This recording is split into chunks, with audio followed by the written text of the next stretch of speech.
উদয় হলে আন্ধাৰ আঁতৰ হয় তেনেকৈ মানুহে এই অজ্ঞাত আন্ধাৰ মাজত যিখিনি মানে ভাগৰি পৰিছে কেৱল কিশোৰ চিন্তাতে সেই চিন্তাৰ পৰা তুমি মুক্ত কৰিবৰ কাৰণে ভাস্কৰ ৰূপে তুমি মানে অৱতাৰ ধাৰণ কৰিছা এতেকে জানিলো মই ইবাৰ সমস্ত লোকক উদ্ধাৰ কৰিয়া কৃপা মই এতিয়া অনুভৱ কৰিছো তুমি সকলো লোককে উদ্ধাৰ কৰিবৰ কাৰণে আহিছা হৰি মোৰ মহাধন্য আছে অসংখ্যাত পুণ্য হে প্ৰভু ভৈলাহাত মই মনত ৰাখিব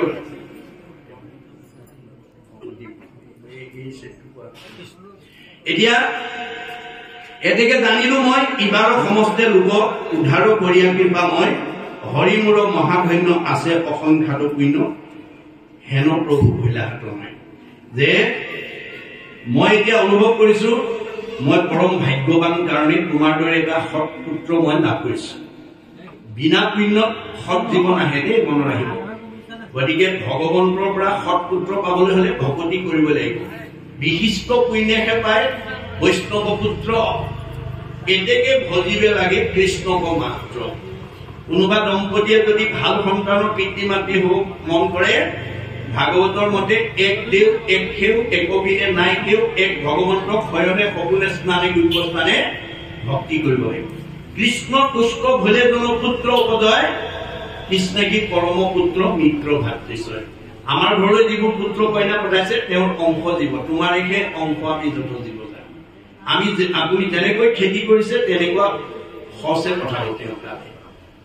আপুনি খেতিটো কেনেকৈ কৰিছে সেইটো আপোনাৰ কথা কিন্তু আমাৰ ভাগৱতে নিয়ম বান্ধি দিছে গতিকে অষ্টপহৰৰ কোনটো পহৰত আমি সৃষ্টি কৰিব যাব লাগে দম্পতি হওক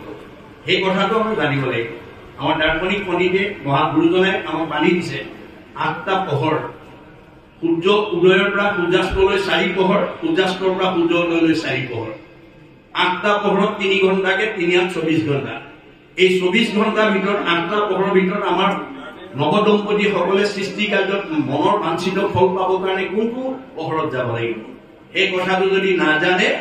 তেতিয়া আমাৰ ঘৰতো এই আকুৰিক সন্তানৰে জন্ম গতিকে আমাৰ সূৰ্য উদয়ৰ পৰা সূৰ্যাস্তলৈ 4 পহৰত আমাৰ কোনো দম্পতি সৃষ্টি কাৰ্যত আগ নাবাঢ়ে বা বাঢ়িব নালাগে আমি কেতিয়া আগবাঢ়িব লাগে সূৰ্যাস্তৰ পৰা পুনৰ সূৰ্য উদয় হয় তাৰে 2টা পহৰ বাদ দি ল'ব লাগিব কিয় আমি খোৱা আহাৰটো ব্ৰহ্মলৈ ৰূপান্তৰ হৈবলৈ কমেও 6 ঘণ্টা লাগে বুলি বিজ্ঞানে স্বীকাৰ কৰিছে অন্নৰ পৰা ৰসৰ পৰা তেজ তেজৰ পৰা মাংস মাংসৰ পৰা মেদৰ পৰা হাড়ৰ পৰা মজ্জাৰ পৰা শুক্ৰৰ পৰা 70 ঘণ্টা হয় গতিকে 2টা পহৰ বাদ দি তৃতীয় আৰু চতুৰ্থ পহৰত যদি পুৰুষ প্ৰকৃতি হবা একমতি দুইজন একমনা হৈ কি লাগে আপোনালোকে আগতে কৰ্ম আঁচনিটো দুইজনৰ মাজত আলোচনা কৰি কেনেকুৱা সন্তান লাগে কি গুণৰ সন্তান লাগে আপুনি দুইজন একমতি হৈ যথা সময়ত আপুনি নিবেদন কৰিব ভাৱে নলভতে সৰ্বম ভাৱটো প্ৰকাশ কৰিব যদি এই কথাটো নাজানে তেতিয়াহ'লে কশ্যপ ঋষি নিচিনা হ'ব যদি স্ত্ৰী আৰু পুৰুষ একে নহয় তেতিয়াহ'লে আমাৰ দাম্পত্য জীৱনত কশ্যপ ঋষিৰ নিচিনা অৱস্থা হ'ব কশ্যপ ঋষি দুগৰাকী ভাৰ্যা এগৰাকী দিতি এগৰাকী অদিতি অদিতিয়ে স্বামীৰ লগত মন মিলাই সময়মতে আগবাঢ়িছিল পুত্ৰ সৃষ্টি কাৰ্য সেইকাৰণে চব দেৱতা জন্ম হ'ল কিন্তু দিতি হিংসা কৰি আছিল মানে পত্নীৰ পুত্ৰ হোৱা দেখি হিয়া কৰিছিল আৰু অসময়ত গৈ পুত্ৰদান বিচাৰি উপাসনাস্থলীত গৈ স্বামীক আমনি কৰিছিল কশ্যপে কৈছিল ভাৰ্যা এইটো সময় পুত্ৰদানৰ সময় নহয় তুমি ধৈৰ্য ধৰা নামানিলে উপায়ন্তৰ হৈ মানে ভাৰ্যাক সন্তুষ্টি দিবৰ কাৰণে পুত্ৰদান দিলে কিন্তু ফলত কি হ'ল হিৰণ্যকশিপুৰ দৰে আকুৰি পুত্ৰ জন্ম দিলে আমাৰো যদি দুইজনৰ মতভেদ হয় কাৰোবাৰ স্বামীয়ে জানে ভাৰ্যাই নুবুজে কাৰোবাৰ ভাৰ্যাই জানে স্বামীয়ে নামানে এনে পৰিস্থিতিত যদি সৃষ্টি কাৰ্যত আগবাঢ়িব যাম আমি বাঞ্ছিত ফল কেতিয়াও তেওঁৰ পৰা লাভ কৰিব নোৱাৰিম এই কথা ভাগৱতে কৈ আছে এই নীতিৰ মতে আমি যাব লাগিব গতিকে তেওঁ অনুভৱ কৰিছে দেই অনুভৱে জীৱনলৈ সংস্কাৰ আনে আমাৰ প্ৰত্যেককে ভগৱানে কিবা নহয় কিবা এটা জ্ঞান দিছে জ্ঞানটোক প্ৰণালীবদ্ধ প্ৰয়োগৰ দ্বাৰা বিজ্ঞানলৈ উত্তৰণ কৰিব লাগে বুলি কৈছে বিজ্ঞানটোক অনুভৱৰ দ্বাৰা দৰ্শনলৈ উত্তৰণ কৰিব লাগে আৰু দৰ্শনটো অনুভৱৰ দ্বাৰা ধৰ্মত্নী প্ৰতিষ্ঠা কৰিব লাগে তেতিয়াহ'লে ধৰ্ম ৰক্ষতি ৰক্ষিত তেতিয়াহে আপোনাক ধৰ্মই ৰক্ষণাবেক্ষণ দিব আমাৰ দাৰ্শনিক পণ্ডিতে কৈছে সিস্টেমেটিক নলেজ ইজ সায়েন্স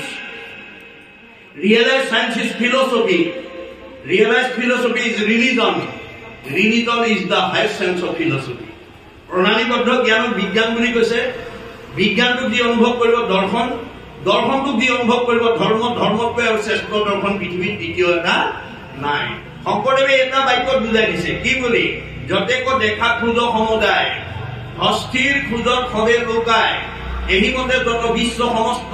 কৃষ্ণতে জানা সবে যায় অস্ত আপুনি প্ৰকৃতি জগতত যিমানবিলাক জীৱ জন্তু দেখিছে সকলো জন্তুৰ খোজ হাতীৰ খোজত লুকাই যায় হাতীৰ খোজতকৈ আৰু ডাঙৰ খোজ নাই আমাৰ এই ধৰাধামত যিমান ডাঙৰ মানুহ নহওক ৰাষ্ট্ৰপতিও কৃষ্ণতে বিলীন হ'ব লাগিব সাধাৰণ নাগৰিকো কৃষ্ণতে বিলীন হ'ব লাগিব এমএলএ মিনিষ্টাৰো কৃষ্ণতে বিলীন হ'ব লাগিব ঠেলাৱালা ৰিক্সাৱালাও কৃষ্ণতে বিলীন হ'ব লাগিব আপোনালোকৰ গাঁৱৰ ধনী মানুহজনো কৃষ্ণতে বিলীন হ'ব লাগিব দুখীয়া মানুহজনো কৃষ্ণতে বিলীন হ'ব লাগিব কৃষ্ণৰ ব্যক্তিৰেকে আৰু জগতত একোৱেই নাই গতিকে গুৰুজনে কৈছে কৃষ্ণক পূজিলে পূজা সমস্তৰে হয় পৃথকে পূজিলে পূজা কেহু নলয় গতিকে আপুনি কৃষ্ণ সন্তুষ্ট হলে আজ্ঞাবাহী চব দেৱতাই সন্তুষ্ট হৈ যাব ব্ৰহ্মা মানে শিৱ বিষ্ণু চব আজ্ঞাবাহী ভিত্ত তেওঁৰ আজ্ঞামতে কাম কৰি আছে গতিকে ভগৱন্ত সন্তুষ্ট হলে চব সন্তুষ্ট হৈ যাব আপোনালোকৰ গাঁৱৰ নামঘৰটোলৈ মুখ্যমন্ত্ৰী আহিলে সমষ্টি বাকীবিলাক এমএলএ মিনিষ্টাৰ দলীয় কৰ্মীবিলাকক বেলেগ বেলেগে চিঠি দি নামাতিলেও হ'ব মুখ্যমন্ত্ৰী অহা গম পোৱাৰ লগে লগে চব আহি পেলাই সমবেত হৈ যাব এইটো যেনেকে বাস্তৱ সত্য কৃষ্ণ যাৰ ঘৰলৈ যাব যিটো জনে যায় হৰিনামক সেৱী পাছত ফুৰে যত দেৱ দেৱী যতেক তীৰ্থে তাকস্তুতি কৰে যাৰ বায়ু পাব সমস্ত হয় ভগৱন্ত য'ত যাব চব দেৱতা তাতে যাব আৰু সেইজনক দৰ্শন কৰিলে তীৰ্থও পবিত্ৰ হয় আমাৰ গুৰুজনৰ দৰ্শনত এতিয়া আমি তীৰ্থ গংগা গয়াকাশীত আজি তাৰিখত গা ধুলে গাৰ মলিহে আঁতৰিব বুলি কৈছে গংগা আদি পৰিযত তীৰ্থ নিৰন্তৰ কেৱলে হৰন্ত মাত্ৰ পাপ শৰীৰত আমাৰ শৰীৰৰ মলিহে গুচাব পাৰিম মনৰ মলি গুচাব নোৱাৰিম গতিকে আমি কোনখন তীৰ্থত গা ধুব লাগিব দেৱটো তীৰ্থটো কৰি ভকতেকে বৰ ভকতক ভজিলে গুচে কৰ্মজ আজি এইখন তীৰ্থ দেৱতাৰ তীৰ্থতকৈ শ্ৰেষ্ঠ অপুৰ আগত কৈ থৈ গৈছে কহিলা অপুৰ আগে দশম স্কন্ধত শিলাময় জলাশয় দেৱতীৰ্থ যত জানিবাহা তাৰা কবে দেৱতীৰ্থ হয় তথাপিতো সাধুৰ সংগ শ্ৰেষ্ঠ আদি হয় দেৱে তীৰ্থে চিৰকালে পবিত্ৰ কৰে দৰ্শন মাত্ৰে শুদ্ধ কৰে সাধুছে আজি ইয়ালৈ অহাৰ লগে লগে আমাৰ বাহিৰ ভিতৰ শুদ্ধ হৈ যাব গতিকে এই তীৰ্থলৈ আমি যাতে উঠি অহা প্ৰজন্মক আনিব পাৰো তাৰ কাৰণে আমি গুৰুত্ব দিব লাগিব কাৰণ আপোনাৰ প্ৰায় 14 বছৰ কাল তীৰ্থ পৰ্যটন কৰি মহাভাৰতৰ যুদ্ধৰ পিছত যেতিয়া বিদুৰে নিজৰ ঘৰৰ প্ৰতি প্ৰত্যাৱৰ্তন হৈছিল অধুৰীৰ মুখৰ পৰা যুধিষ্ঠিৰকে প্ৰমুখ্য কৰি কুন্তীকে প্ৰমুখ্য কৰি পঞ্চপাণ্ডৱে যেতিয়া আদৰি আনিছিল যুধিষ্ঠিৰে সাৱটি ধৰি বিদুৰক কৈছিল খুৰাদেউ তুমি অধদিন ক'ত তীৰ্থ কৰিলা ক'ত খালা গৈ মই ভাবিছো তুমি তীৰ্থ কৰি তুমি পবিত্ৰ হোৱা নাই তুমিহে তীৰ্থক পবিত্ৰ কৰিলা কোন ক্ষেত্ৰ তীৰ্থভূমি এটকালে ফৰা ভূমি কেন মতে মিলিল আহাৰ জানিলো তোমাকো পাই তীৰ্থেহে পবিত্ৰ কৰিলা তীৰ্থৰেহে সাধা উপকাৰ তুমি তীৰ্থত গৈ পবিত্ৰ হোৱা নাই তুমিহে তীৰ্থক পবিত্ৰ কৰিলা বোলে কাৰণ পাতকীৰ সংস্পৰ্শত গংগা আদি তীৰ্থ যত পাপে হুৱে পৰম মলিন হৰিক হৃদয়ে গৈ ভকতে পৰশে গৈ দেৱে হুৱে পাতকৰ ৰহীন পাপী বিলাকে গংগা গয়াকাশীত আজি তাৰিখতো মানে জনবিশ্বাস লোকবিশ্বাসক ভিত্তি কৰি আজি তাৰিখতো গংগা গয়াকাশীত গা ধুইছে পাপী বিলাকে চুই দিয়াৰ লগে লগে গংগা গয়াকাশী পাপী হৈ যায় গতিকে গংগা গয়াকাশী ভকত ভগৱন্তক প্ৰাৰ্থনা কৰে প্ৰভু পাপী বিলাকে চুই পেলাই আমাক পাপী কৰি দিলে সংক্ৰামক ৰোগী মানুহ এজনে কাৰোবাক চোৱা গজা কৰিলে সংক্ৰামক ৰোগৰ অনুৰেণু তেওঁ গালৈ গুচি যায় এইটো বিজ্ঞানসন্মত সত্য গতিকে পাপী বিলাকে চুই দিয়াৰ লগে লগে পাপ বিলাক গংগা গয়াকাশীলৈ গুচি গ'ল গংগা গয়াকাশী যেতিয়া ভগৱন্তক প্ৰাৰ্থনা কৰে পাপী বিলাকে আমাক অপবিত্ৰ কৰিলে তুমি কৃপা কৰা পবিত্ৰ কৰিবে লাগি মহাতীৰ্থ জল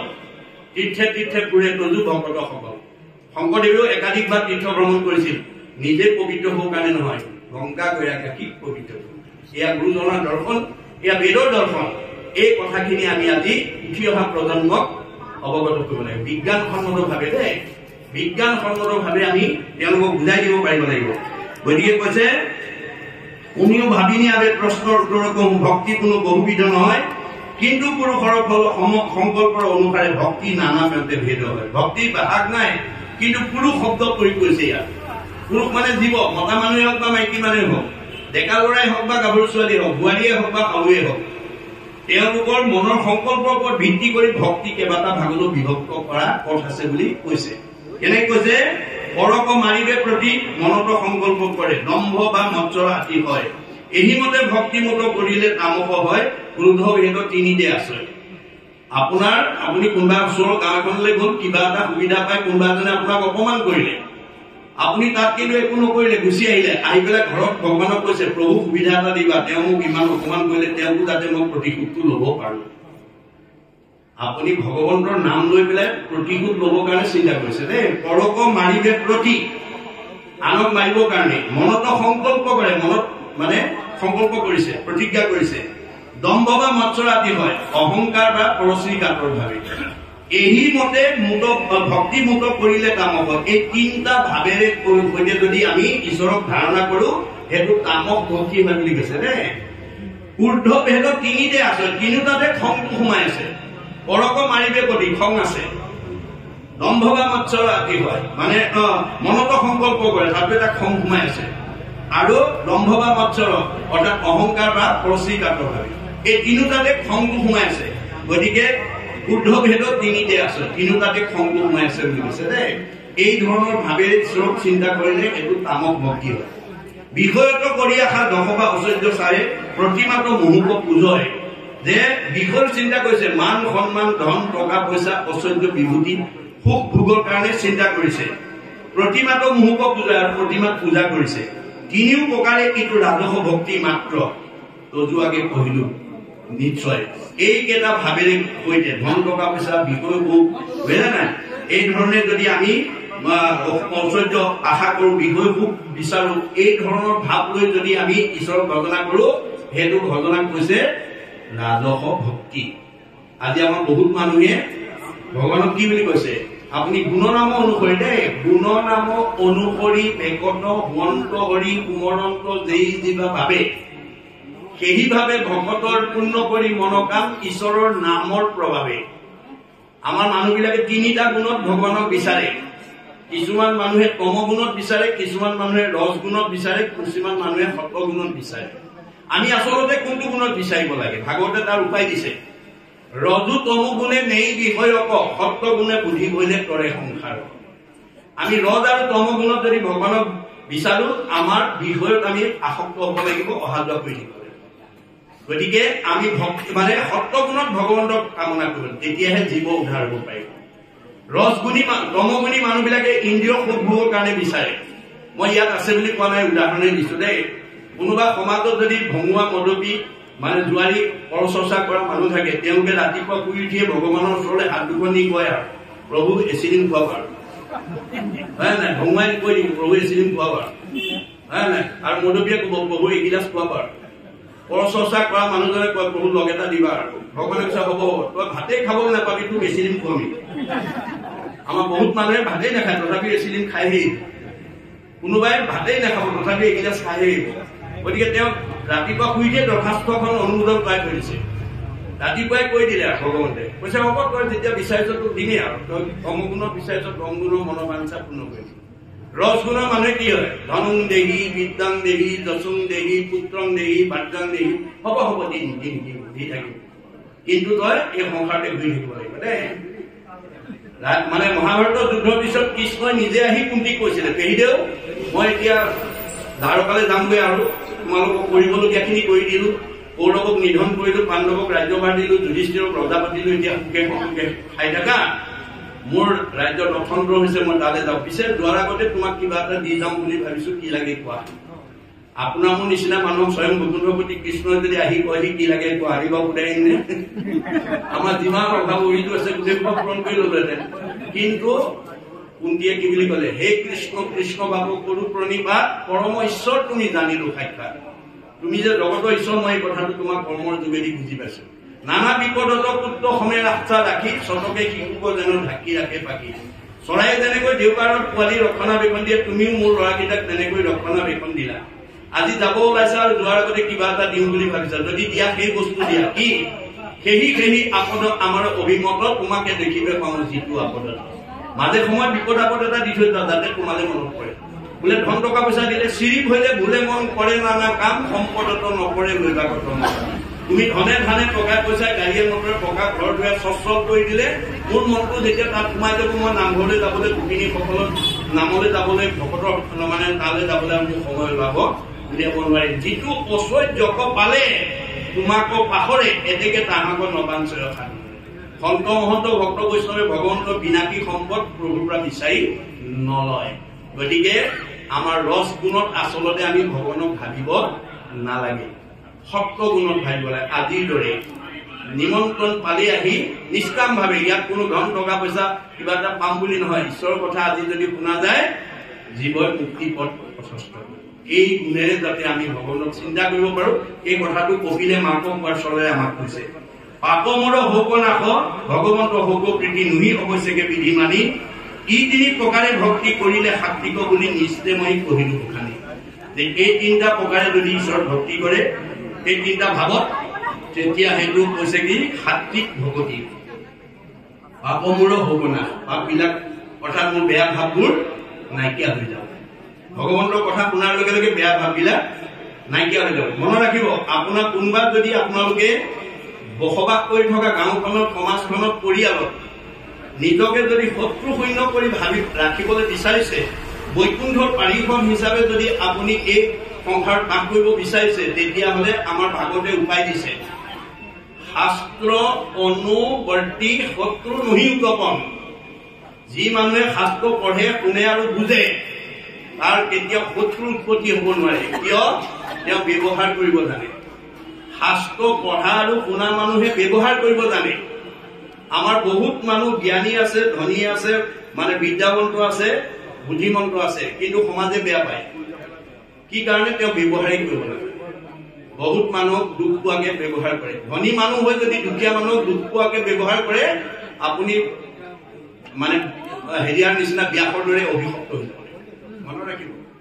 আপুনি বিদ্যাৱন্ত হৈ যদি বিদ্যাহীনজনক যদি মনত দুখ পোৱাকে কথা কয়, আপুনি অভিশপ্ত হৈ যাব, কিন্তু বাচি যাব নোৱাৰিব। মনত ৰাখিব কথা। ভগৱন্তই কিন্তু আপোনাক সেই গুণ বিশিষ্ট কৰিছিলে আনক উপকাৰ কৰিবৰ কাৰণে, কিন্তু আপুনি তাকে লৈ পেলাই যদি অভিমান কৰে, তেতিয়াহ'লে আপুনি অভিশপ্ত হৈ যাব। সেইকাৰণে কৈছে শাস্ত্ৰ অনুবৰ্তী শত্ৰু নহি উৎপন্ন, কুশীল বাণীহে জানা তাৰাৰ ভূষণ,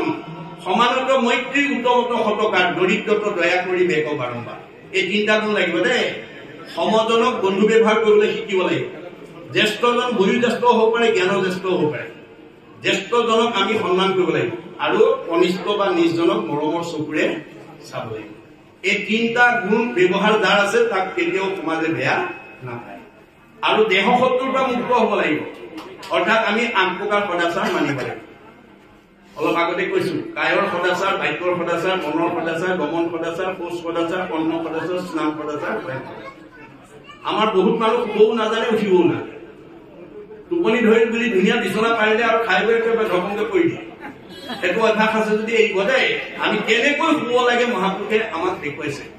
দুচক্ৰ নাশন এইটো মাধৱ, মাধৱ নাম দুষ্ট গ্ৰহ ভয় বিনাশন, পৰম সম্পদৰ ৰূপ জানি মাধৱৰ নাম সৰ্বদায় কৰি কীৰ্তন। আপুনি শুবলৈ যাওঁতে